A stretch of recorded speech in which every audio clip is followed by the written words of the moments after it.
Hello and welcome, everybody. We're back to our Sunday teachings. We just finished our 10-week meditation program. It was so exciting and fulfilling.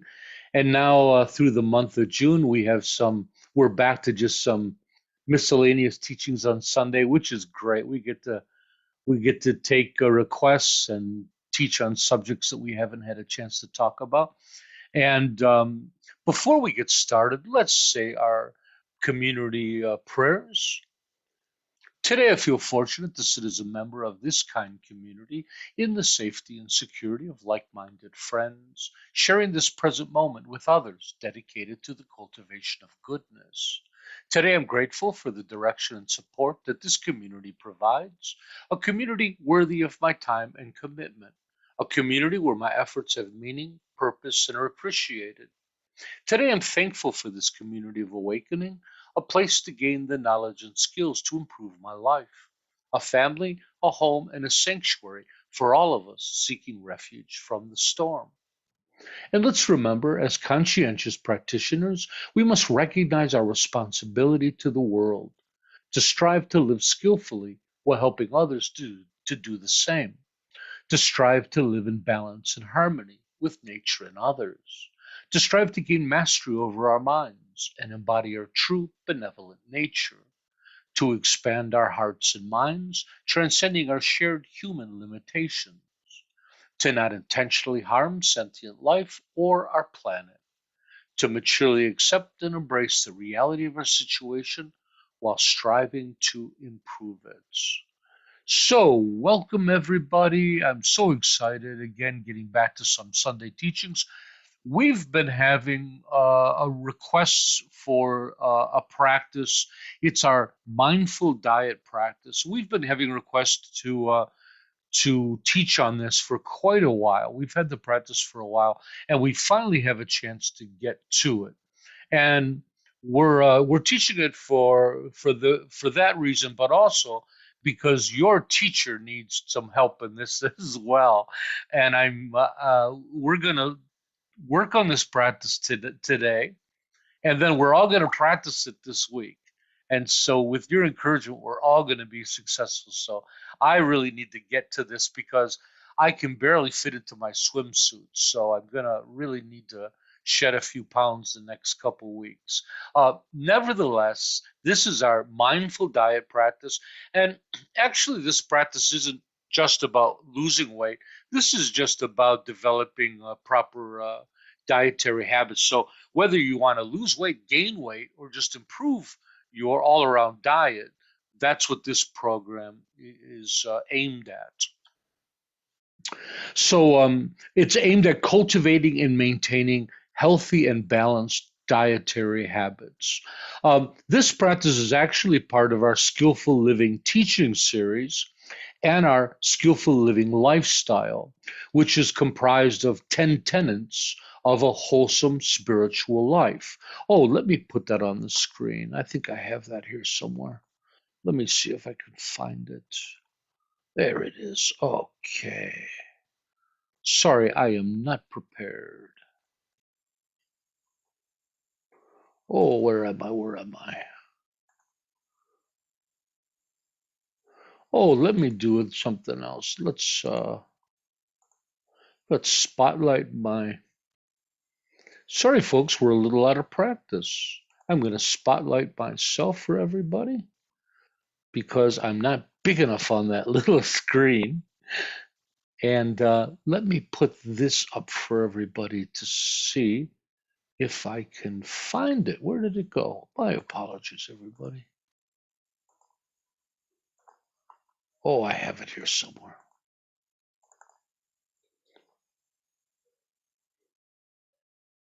So we have some practice material for everybody, and it includes this. If I can, I finally got it to work. Usually I'm a little better with this stuff. I'm a little technically challenged today. And let's bring that down here a little bit. So this is our Skillful Living Lifestyle. So these are 10 tenets, and this comes from our Skillful Living text, which you can download from our website at sbtonline.org. Fair warning, we're just getting ready to upgrade the Skillful Living Lifestyle for our summer program. We're going to start the program here in just about a month. I think it starts on July 10th. Uh, and this is an updated version of that. So if you go to the text, it might just look a little different.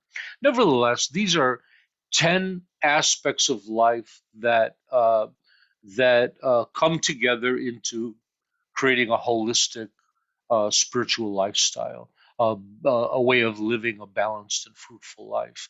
And as you can see on number 5, as we go around, we have move more and eat well. So this practice is related to number 5 of eating well. And I'll make this available for everybody after the class on our social media. So, okay, so with that said, um, the fifth tenet, eating well, is to move towards a healthier and more balanced diet, embracing moderation while becoming aware of the spiritual and healing dimension of food.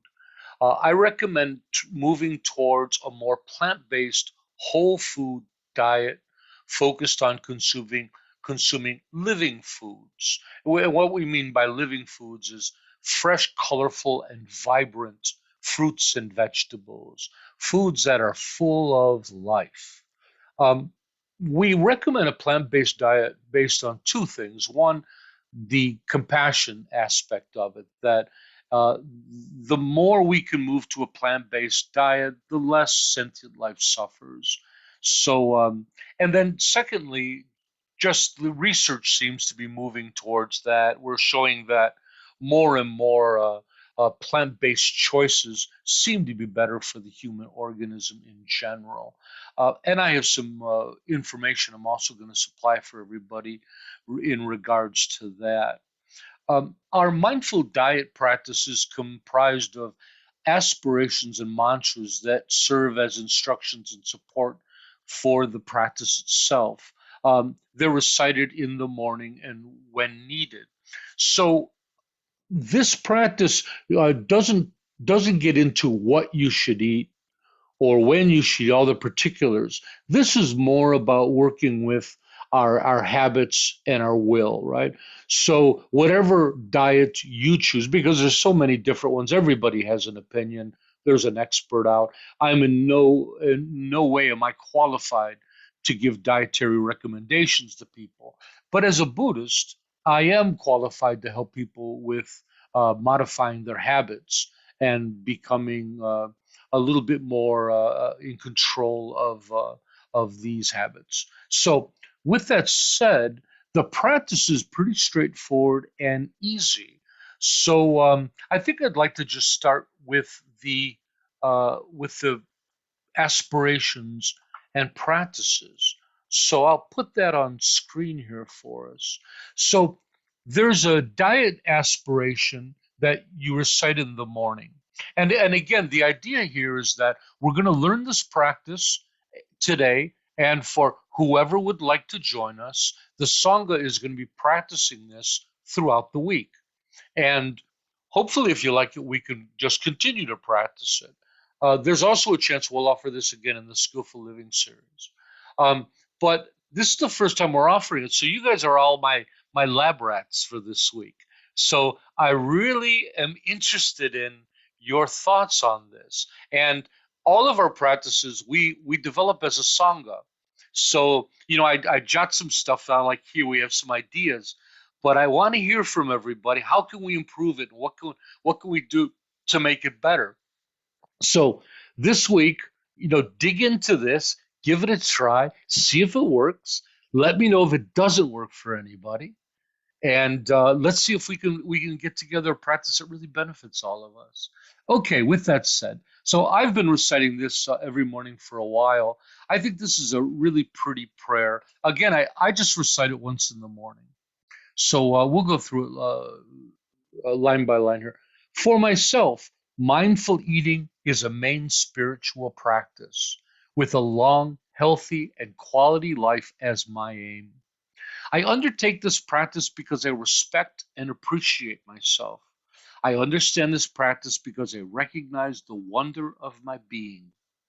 Today, I will nurture myself with wisdom, loving kindness, and care. I will be mindful of the spiritual wholesomeness of healthy dietary choices. I will maturely recognize my desires as merely patterns that need to be modified. I will be skillful in diligently habituating and deepening new wholesome patterns. Today, I will engage in mindful eating during all meals. I will practice the three breath meditation at all prescribed times. I will cultivate a disassociation with food and pleasure. I will cultivate a disassociation with food and emotion. Today, I will maintain a healthy diet in proper moderation, and tomorrow and each day thereafter, I will reap its rewards. That's pretty, huh? Let's go through a few lines of it. I think the first paragraph is pretty straightforward. Uh, that mindful eating is and just eating well is a main spiritual practice. And if you think about it, this has so much to do with every aspect of our lives, right? Let alone does it have a lot to do with how we feel about ourselves, but we're also talking about the nutrition for the body. And certain foods make us more energetic, certain foods make us more sluggish, certain foods are more compassionate choices, things like that. So, food is a huge aspect of our lives that affects almost all of the things we do. Right? Certain foods make it hard to sleep, certain foods make it hard to exercise. So, that's the idea. And of course, we want to be very clear of what the results are. A long, healthy, and quality life. That's the aim, right? And so it's kind of funny if you think about it. Like a lot of us are trading that healthy, quality, long life for these little pleasures, of, oh, I just got to get some lo mein noodles or some kind of I got to have some chicken or a hamburger. And the Tibetans have a funny expression when they talk about doing this of being more long-sighted. They talk about trading candy for gold, right? So, candy, delicious, sweet, instant pleasure, but a wise person forgoes that candy for the greater pleasure of having gold, which would last you a lot more, would bring you, be able to buy a beautiful house and help people around you. So that idea is within this practice, is that we're not denying the joy, and I certainly am not, the joy of pizza, the joy of candy and chocolate and ice cream. That's not in denial. What we're trying to do is we're trying to maturely recognize that there's greater pleasures to be had, and to be really fit and feel really good about ourselves. That's a much greater pleasure. I think we all know. But those instant pleasures are hard to say no to, aren't they? Especially when they're on the television and everything else. I undertake this practice because I respect and appreciate myself. I think a lot of times dietary problems arise because of this. So I know a lot of people, when they feel bad about themselves or when they're emotional, they reach out to food to pacify themselves. I undertake this practice because I recognize the wonder of my being. When you really appreciate yourself and the amazing being that you are, I think you're more prone to nourish it in healthier ways. Today, I'll nurture myself with wisdom, loving kindness, and care.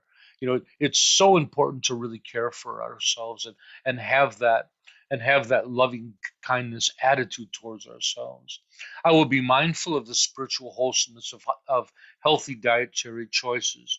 So when you fill up your counters and tables at home with all this beautiful fruits and vegetables and all the colors, all washed, and it looks so beautiful on the table, to just be aware of that. And there's such a wholesomeness to it, isn't there? With some blueberries and tomatoes and all the greens. Uh, we know how wonderful this is, how wholesome and healthy this is. I focus on that in my diet. I will maturely recognize my desires as merely patterns that need to be modified. I think most of the practitioners here who have been meditating for a while, this becomes very clear that so much of our desires and habits are merely patterns, right? Depending on the part of the world and the culture you grow up in, your desires are different. If you're Indian, it's hard to say no to chapatis and curries. If you're from America, it's hard to say no to cheeseburgers and fries. Everybody has them, but these desires are just patterns, and they can all be modified. You can switch from craving sugar to craving fresh fruits and vegetables, right? I will be skillful in diligently habituating and deepening new wholesome patterns. So here we want to look at our desires and our patterns as just that, patterns. And we want to work not to get rid of them, but to modify them. I think it's a much better approach. So instead of having a list of all the things you're not allowed to have, I think it's much better to work in a direction to be sensible about it. Yeah. And to just to slowly habituate and change these patterns. It takes time, and oftentimes, like we all know with New Year's resolutions, we fall off the track and then we get back on. So it doesn't matter if we have moments of falling into past habits. What we do is we recognize that and we get back on right away. Right? That's what we do. So today we'll engage in mindful eating during all meals. We're going to talk about what mindful eating is in just a moment. I will practice the three breath meditation at all prescribed times. The three breath meditation, I have it down here. The three breath meditation is what it sounds like. It's just to take three conscious breaths to calm yourself. You could do it with your eyes closed or open, but calm down and very consciously and with your awareness deeply on the breath, you take three full breaths in and out. And we like to combine it with a mantra. So on the inhale, we say presence. I'm in the present moment within this. I'm present within the present moment. At the top of the inhale, we say aware. I'm aware of everything that's around me. And then on the exhale, we say content. And one of the problems with diet is that diet becomes a problem when we get speedy and immediate and emotional. So, with this meditation, which is focused on stabilizing us and centering us and bringing us a little bit of contentment, you'll find it really does a great job of lessening desire. Desire is a wanting. And that wanting comes when we're speedy, when we're busy. Desires all increase with that speediness and busyness. That's how meditation works so well with desire. Because when we become calm, we gain control. You can see that in with when you're working with children, right? When children are running around a million miles an hour, they have no control. But if you can get them to just sit down for a moment, take a few breaths and calm down, they gain control. And we do as well. The the prescribed times for the three breaths are before making dietary choices. So say you're at the restaurant, you get your menu open. Just briefly, nobody even has to know you're doing the meditation. You can even do it with your eyes open, but just take those three breaths, say present, aware, content, and you'll find that your desires are lessened and your choices are different. Works really good for me. I'm looking at some really tasty things on the menu. I do the three breaths, and all of a sudden I'm thinking, I should really have a salad. Um, Also, so the prescribed times are before making dietary choices, when strong desires arise anytime during the day, before all meals. So I do the three breath meditation with the small meal prayer to begin every meal. And that helps me to eat in moderation. And towards the end of the meal, when you're first starting to, when you first feel you've eaten enough, that helps us to push away from the table, right? Okay, so how about we do the three breath meditation together? So it's so simple. You're just going to take three lovely, full breaths, and silently we'll say these three words. So on the inhale, we say present. At the top, aware, and as you exhale, content. Again, present, aware, exhale, content. One more time, present, aware, content. And maybe I need to explain presence a little bit more. So we talk about present, we talk about having an awareness in the present moment without the mind wandering into worries of the future or guilt and worries of the past, where we when you focus on the breath, you become present in the present moment, in the here and now. So when we become present, the mind enters a wonderful state of mind that has a lot of control and awareness. Then when we say the word aware, we're aware of the things around us. We're also aware of our inner landscape, our inner phenomena. And then content is just letting it all go and just being happy and content in the moment. Okay. Next, um, so we're on this last paragraph. I will practice a 3 breath meditation at all prescribed times. Next, I will cultivate a disassociation between food and pleasure. Now, when we talk about disassociating, we're not saying that we're going to abandon the idea of pleasure and food. We're just saying here that most of the time, I think our pleasure, our relationship with food and pleasure is too strong. Clearly, it is for me. This is a problem that I've always had, and so, but it doesn't mean not enjoying the food, especially if it's healthy food. Like when you have all those beautiful fruits and vegetables on your counter, and you're eating berries and carrots and cucumbers, and these wonderful, making yourself a healthy drink. There's so many wonderful, tasty things you can have. There's great pleasure in knowing that you're nourishing yourself with with wonderful foods. So we're not talking about getting rid of pleasure. We're talking about the habit of needing food for pleasure. And and the next line, I will cultivate a disassociation between food and emotion. And again, here we're not talking about severing it. We're just talking about limiting it. We often celebrate with food, right? And then if you're maybe you're like me, and we tend to celebrate a little too often. Hey, it's Tuesday. It's a great day to let's have a pizza. It's Tuesday. So, nevertheless, in both of these cases, I think you all know what I mean. That we really kind of we really get a habit of pleasure and emotion within our feeding, and then emotion. Often when we're sad, we do it as an emotional distraction. So just recognizing that association and learning to minimize it and gaining some control over it is the idea. And lastly, I love this line. Today I will maintain a healthy diet in proper moderation, and tomorrow and each day thereafter I will reap its reward. And to me, that notion that I'm not going to benefit from it 3 weeks from now when I'm 20 kilos lighter.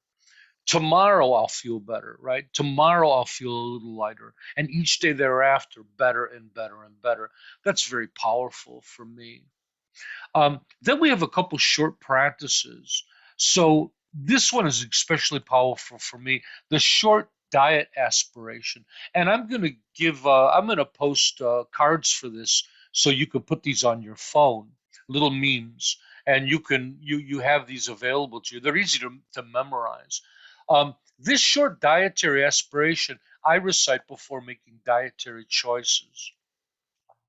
Out of kindness to myself, I uphold the mature choices I have pledged to follow, and tomorrow and each day thereafter I will reap the rewards. Boy, does this do it for me. I just love this. It works really well. So anytime I think I need this, I can say it. I say it before I order food. I say it while I'm contemplating what I want and where I'm going to get my food, and then just during the day. Anytime I need it, I say it. And to me, it's really pretty. So, lastly, we have meal dedications. This short meal dedication I use day to day. And it's really easy. I use it during both eating and drinking anything, if I can remember to do it. That's always the hard part. And it's simply appreciate and enjoy mindfully and moderately. Appreciate and enjoy mindfully and moderately. I say that right before I'm going to start. And there's just something about it, especially when I get to the moderately part. My mind just shifts and I look at the food differently. And every time I end up eating more appropriately and finishing my meal more appropriately.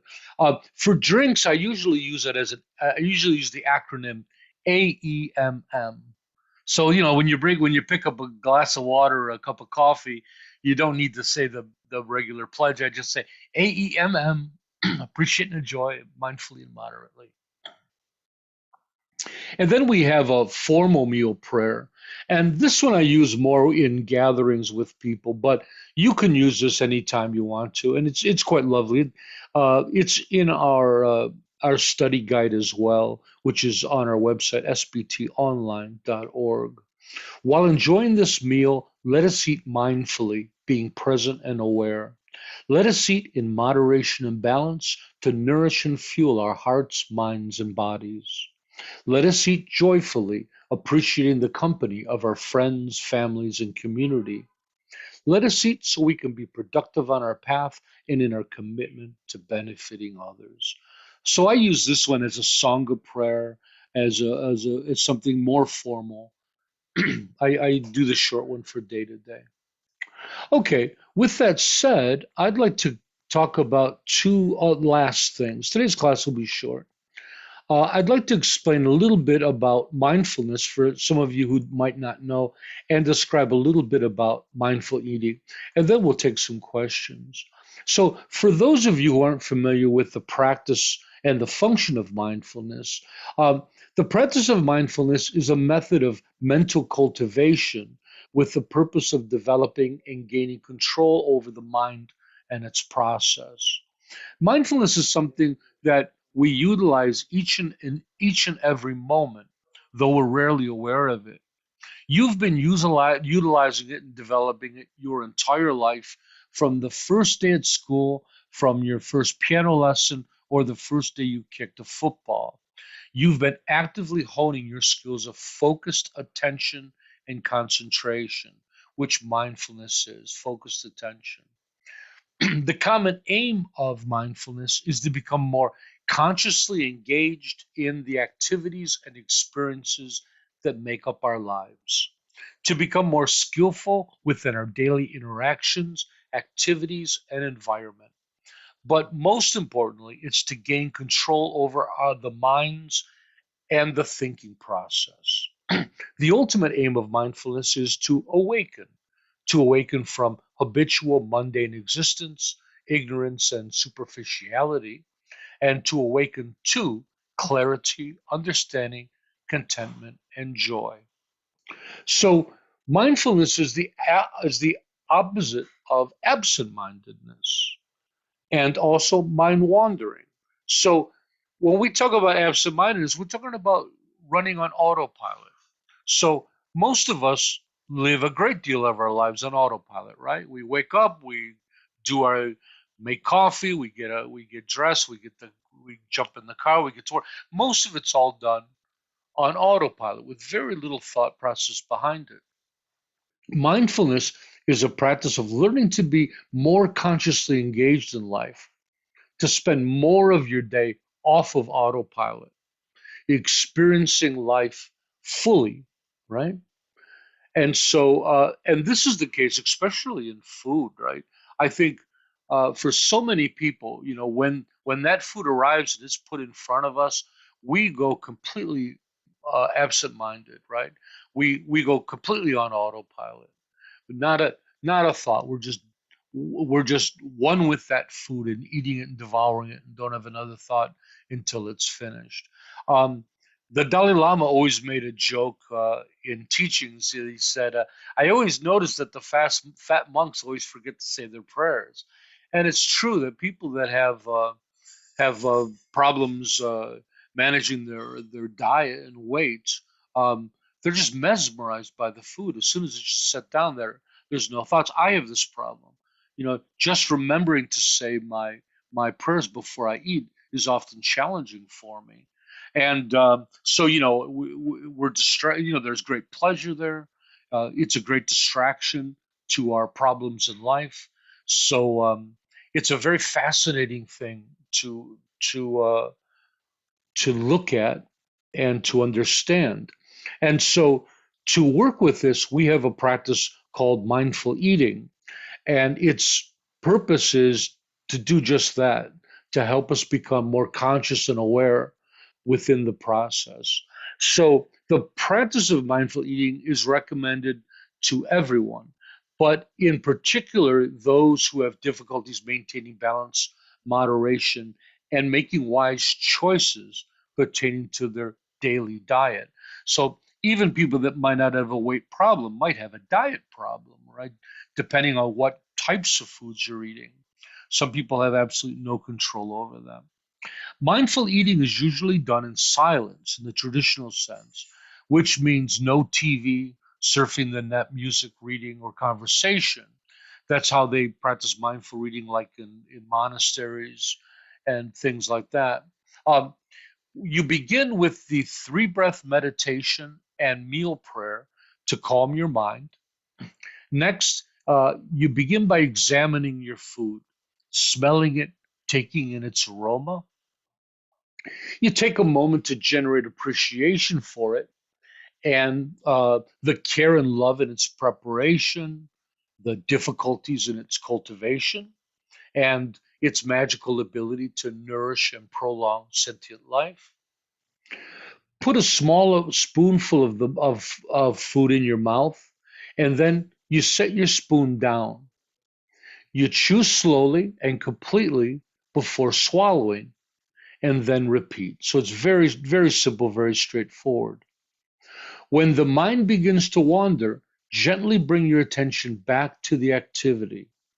Focus your full awareness on the task and become one with the activity by immersing yourself in all the sensations, smells, and tastes.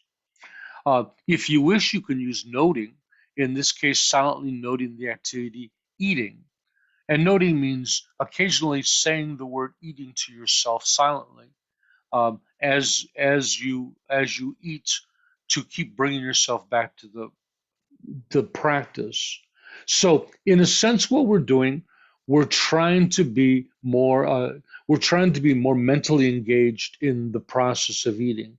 So the whole time we're in the meal, where the mind isn't wandering into all kinds of thinking and thoughts.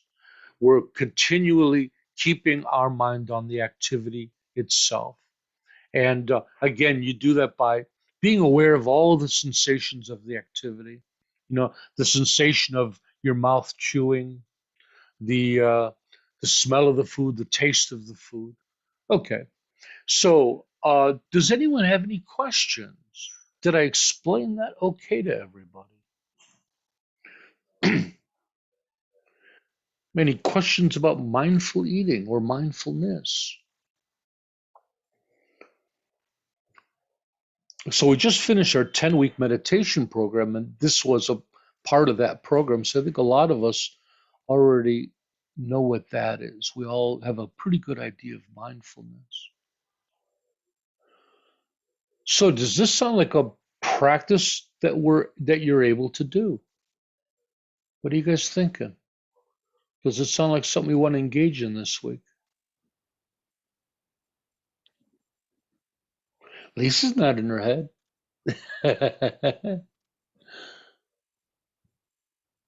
Yeah, I think it's a positive step for all of us in one form or another.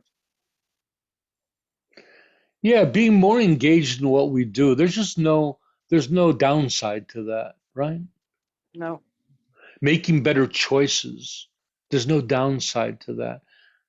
But the problem is when we make choices, especially dietary choices, we're usually in the wrong frame of mind. We're usually already overwhelmed by desire, and we're choosing what would be delicious, right? What would be tasty. And so to be mindful and say, now wait a second, you know, let's trade candy for gold. That cheeseburger looks delicious, but if I have a salad today or I have some great vegetables or some dal or whatever your favorites are, starting tomorrow, I'm going to benefit from this.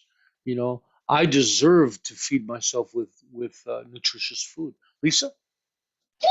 I was just going to say about planning meals. When I first switched to a plant-based diet a few years ago, I found that my hunger crept up on me quite quickly. So I kept some snacks and nuts and things like that, dried fruit stuff with me. And also just carefully planning before, sort of like for the week ahead, was really helpful. Because sometimes when you're changing your diet from to something different, it takes a little bit longer to prepare, and it's just very helpful if you've got a plan. I don't know whether it's helpful for anybody, but it's just a suggestion.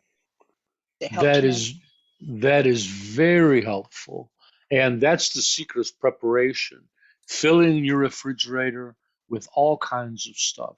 And so in our practice and in our teaching, I need to add a checklist of things that could be helpful.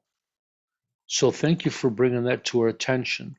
That's one of the things. You're right. So for me, I have quick and easy things that I can eat that I keep in the fridge that maybe other people wouldn't like, but I like. I like little things like I get those little baby potatoes, which I think are so delicious, and I boil them, but then I put them in the fridge and I eat them cold.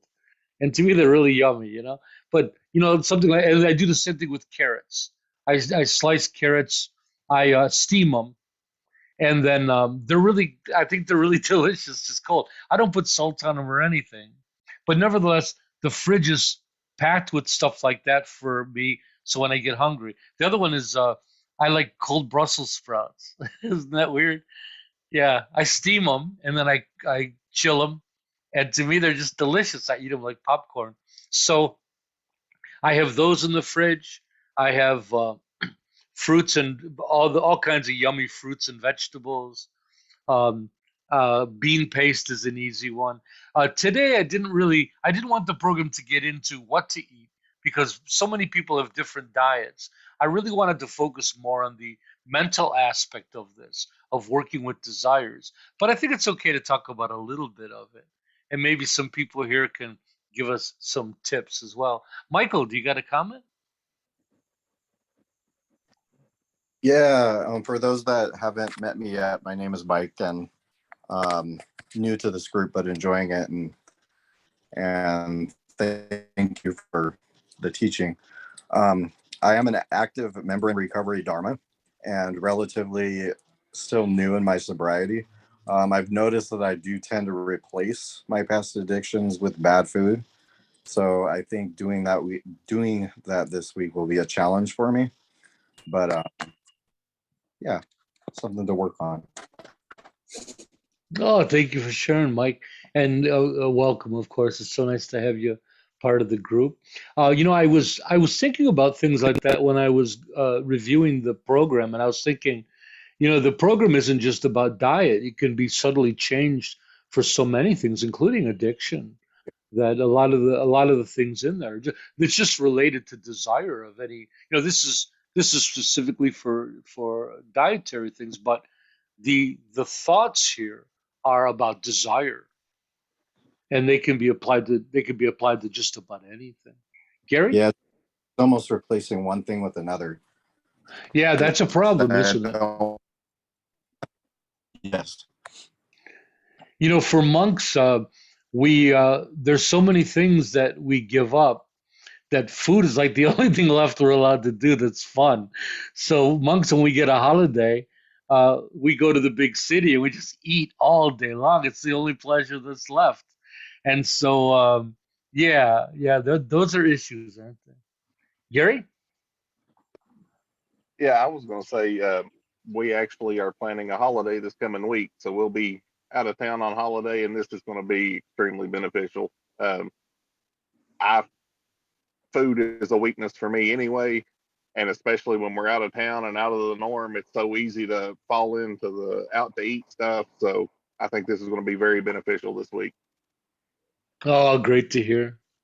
You know, in a lot of ways, the secret is it's just you have to fall in love with the healthy foods, right? That you have to focus on that. You know, and I'm lucky because I like all foods. I like healthy foods as well. But you just have to change. You know, desires are easily changed. And for me, it becomes so obvious because I've lived in so many different cultures throughout the world. You know, when I was living with Tibetans, I hated the food when I first started, and I find myself now really missing it. And I remember being in the Himalayas eating this Himalayan cheese that would just curl your nostril hairs. Oh my gosh, it was. And they would told me when they first arrived, they said, "Well, people don't like our food. They don't like it." And they put it in everything. It tasted like a rancid blue cheese. It's so strong. And by the end of my time there, I was really liking that cheese. So, but it is true that the food are just habits. You know, if you were born in Japan, you'd be craving noodles every day. In New York, you're craving pizza every day. So recognizing that they're just habits, that's a big deal. Thank you, Gary. You're awesome.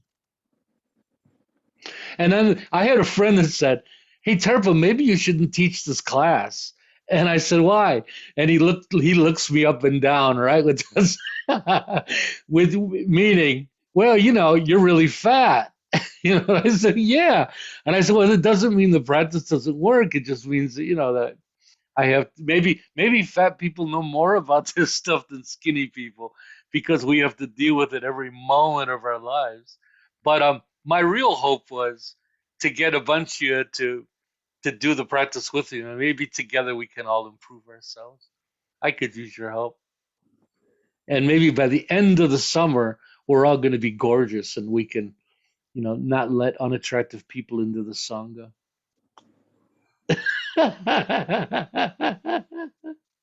Wouldn't that be terrible? Oh, it would be terrible.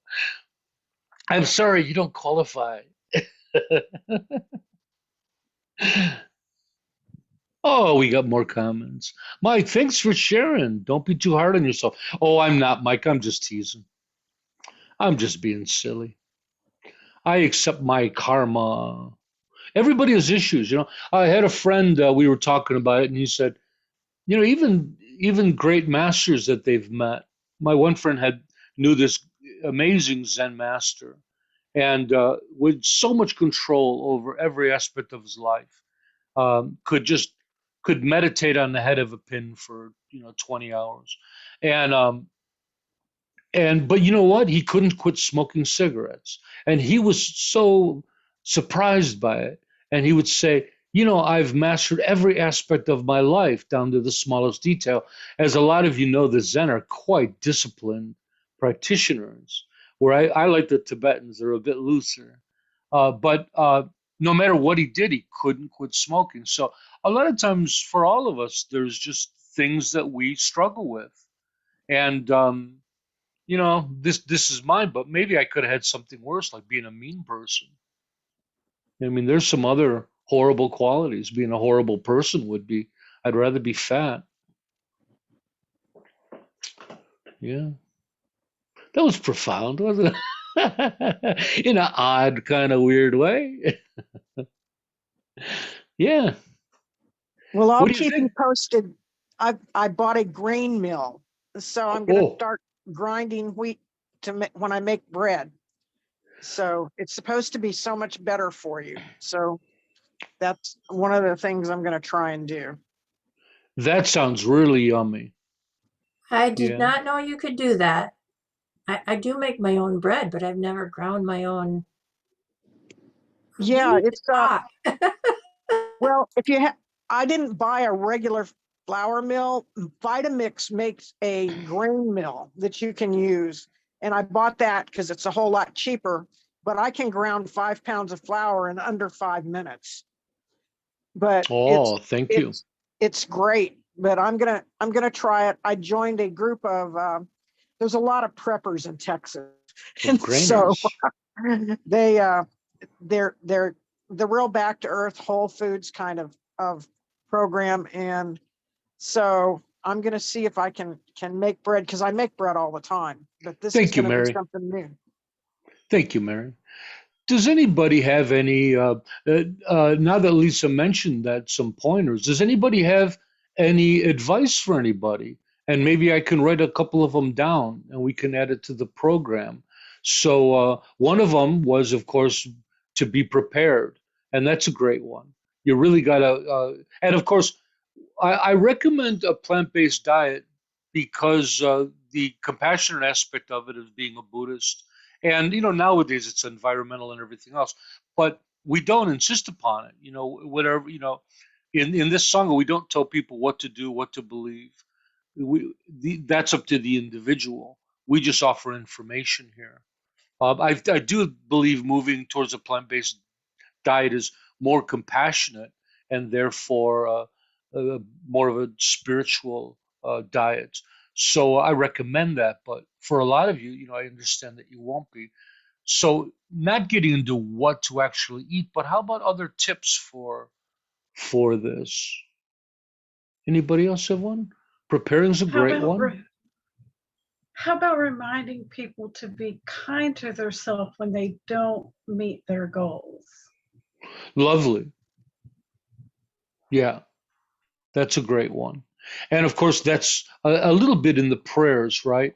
We have that one line that says, "Today I will nurture myself with wisdom, loving kindness, and care." So lovely. I agree. You have to be kind to yourself. Yeah, and the goals shouldn't be so concrete. This is we're trying to develop a lifestyle. We're not looking at I need to lose 10 pounds by Friday. That's not what this practice is about.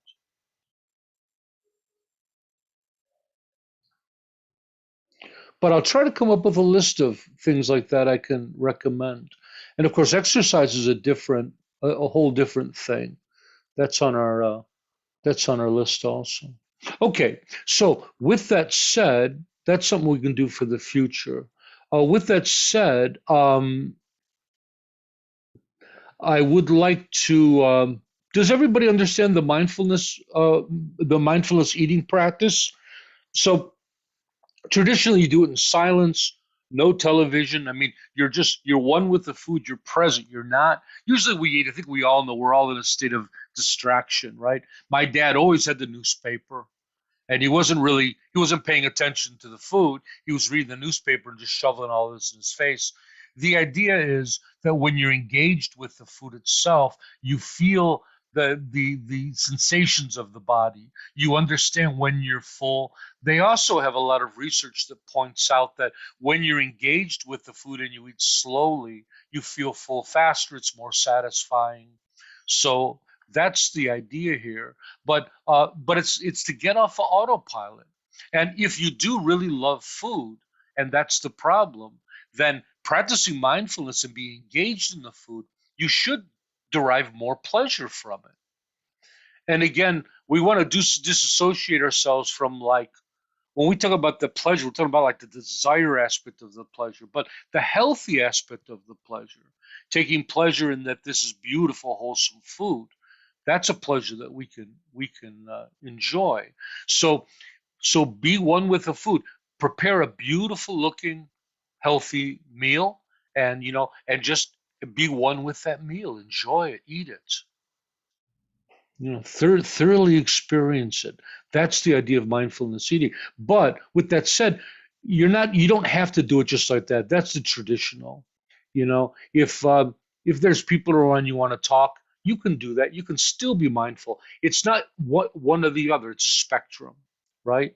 So we want to be as mindful as we can. But if your family's there at the table and you can't do it silently, then talk, but try to be as mindful as you can, right? So it's a spectrum.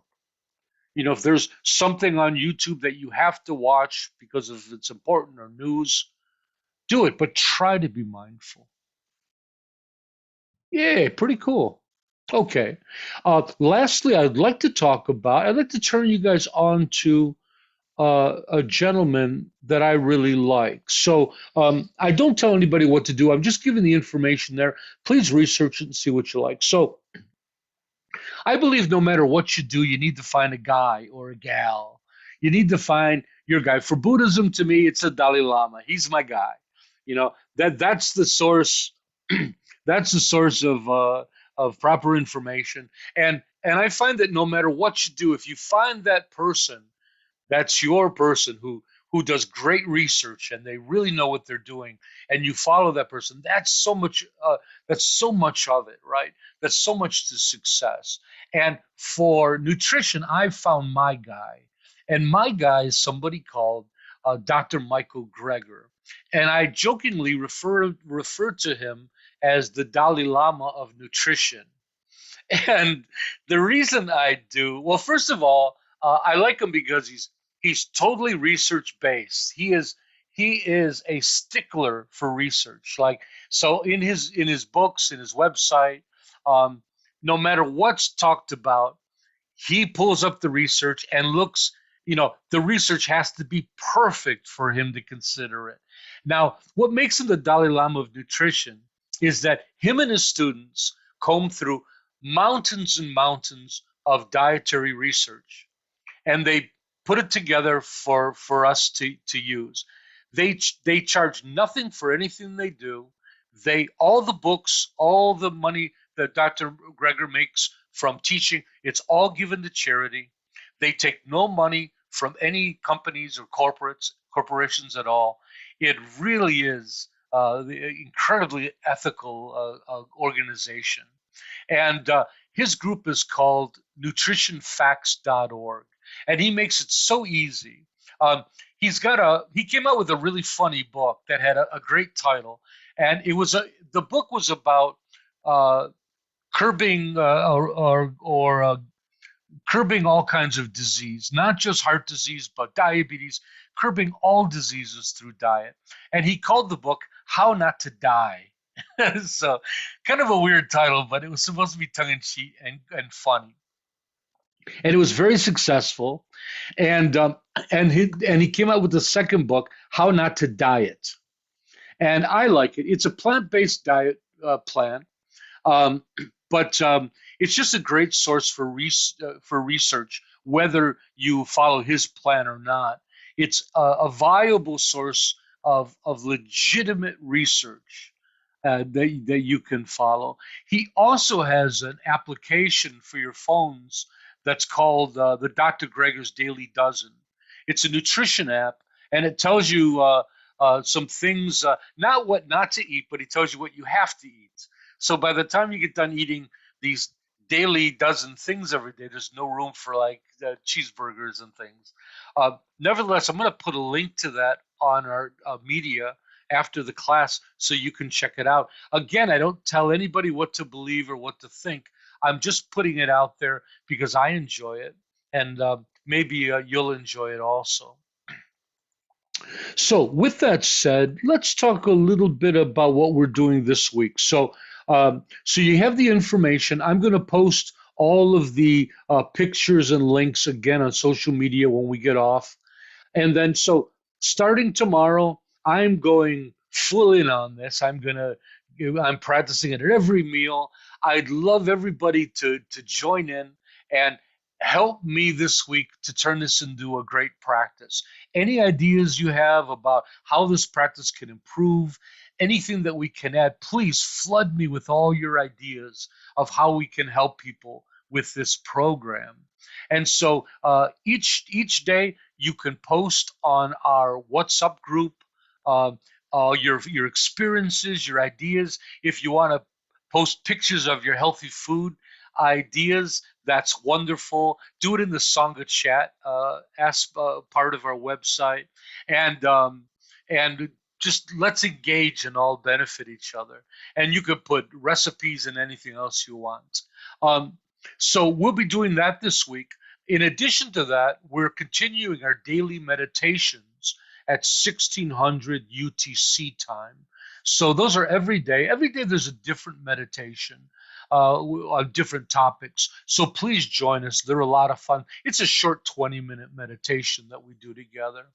And then lastly, I wanted to also repeat that our Skillful Living Teaching Series, Level 1, will be beginning on July 10th, next month. My fault. And this is a great program. It's 8 weeks. It's all free. And like the title says, it's all about skillful living. It's how to live an engaged, healthy, flourishing life, how to be happy. And so we're just thrilled to be sharing it with everybody. It's a lovely practice. So you can register for that program on our website, sptonline.org. And with that said, let's end today's teaching with our altruistic prayer. May all be healthy. May all be prosperous. May all be well. May all be present, free of past regret and future worry. May all abide in constant appreciation, which is a source of great joy and contentment. May all realize their true nature and the true nature of reality, which is awakening. So remember that the SPT community was created for one purpose, to support you, the practitioner. Let us know if there's anything we can do to help you on your path to awakening. So tomorrow morning, the first thing we do is we wake up and we say our prayer, our dietary prayer. And then you can start with the 3-breath meditation and the meal dedications with each meal you have. And don't be down on yourself if you forget. It takes a little bit of work to break habits, right? But we're all in it together. Let's support each other. Thanks for coming, everybody. Great to see you. Bye-bye. Good luck. Thank you. I'm a click away if you need help.